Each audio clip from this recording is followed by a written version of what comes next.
This week, the world's greatest golfers will be right here on KCTV5 as we carry the final 2 rounds of the Masters Golf Championship. As KCTV5's Neal Jones reports, a Kansas Citian will be right in the thick of action. Guess what? It's not even Tom Watson.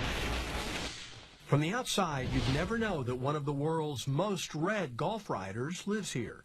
Well, I think golf writing, as we've known it for the last 100 years, is over. Maybe so, but John Garrity will be covering the Masters Golf Championship just like he has for nearly 30 years. It's been like a charmed life. Even as I described the end of golf writing, I managed to make it to the finish line. And along the way, the lifelong Kansas Citian has been there for every step of Tiger Woods' career, beginning when he was just a kid. I remember he was excited because the day before he'd gotten a new puppy. And while Tiger's fall from grace has been near total, John appreciates how special his story's been to cover. Well, I was lucky. I had the opportunity to be covering the golf beat when the most famous athlete in the world was a golfer.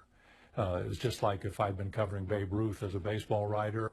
John's written 16 books, including Tiger 2.0, but his newest effort is about Kansas City's Milburn Country Club, which turned 100 years old on Saturday. But hardly anybody knows that Milburn nearly got the U.S. Open back in 1951.